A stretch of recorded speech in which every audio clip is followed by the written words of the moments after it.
Всем привет! Сегодня у нас на ремонте HP 2055, ну, он же 2035, и много инфушек, там про 400 серий, и Canon IR там 418, и похожие.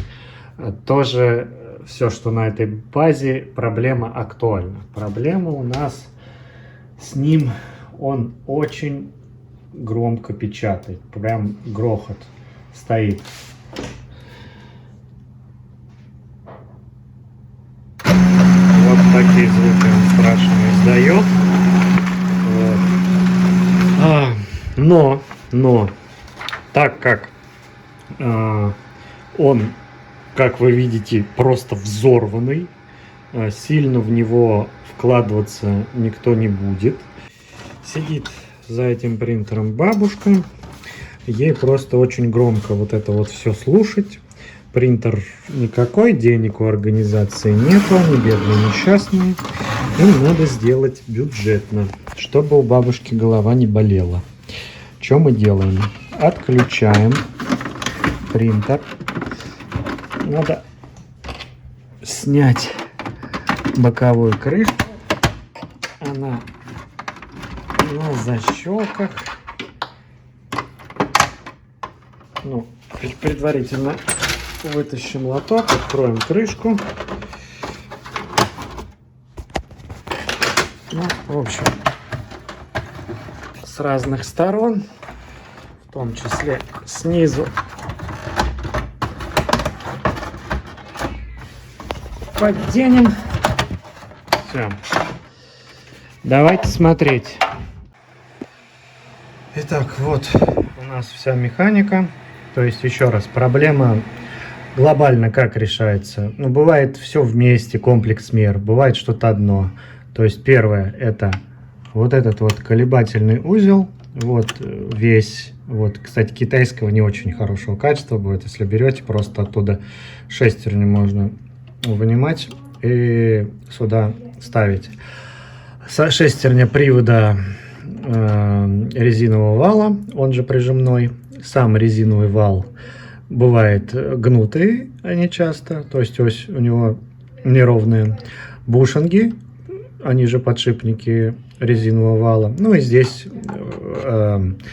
бывают какие-то шестерни, но реже по механике. И втулка шашлычка тоже бывает изношена.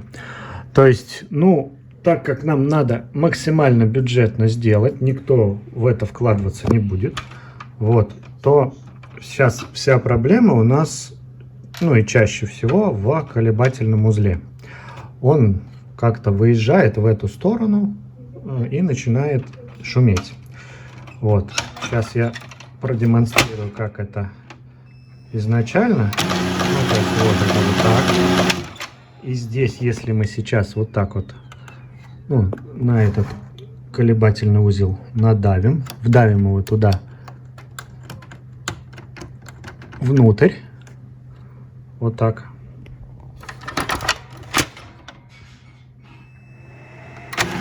То есть стало в разы тише. Все остальное здесь тоже уставшее, но нету вот этого ужасного дребезга. Чем лучше у вас все остальные запчасти, тем шум, естественно, будет меньше.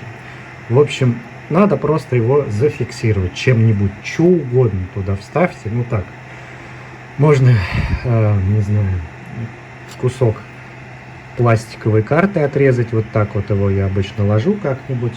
Ну, сейчас вот я нашел такое вот втулку от контакта магнитного вала. Просто вот так вот ее в распор туда сейчас вставлю. Ну, что-нибудь просто. Ну, как бы это можно либо временное решение использовать, либо, ну, кто не хочет вкладываться, как бы аппараты уже все равно потихоньку свое отживают. Это как бы, собственно, будет выход.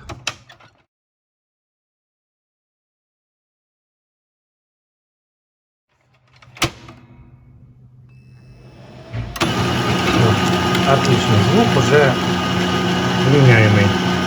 Вот. На этом, в принципе, все. Ну, это, естественно, не претендует на какой-то там великий ремонт. Там, я не говорю, что, так, что это прям правильно так делать, но, блин, это решение, это бюджетный выход, временный. Ну, как временный? У меня есть аппараты тоже такие же, которые уже очень долго работают с такой вот подобной какой-то вставкой, и ничего. Вот, спасибо за внимание. Подписывайтесь на канал, ставьте лайки. Если есть желание поддержать канал, карту Сбера прилагаю. Всем спасибо, всем пока.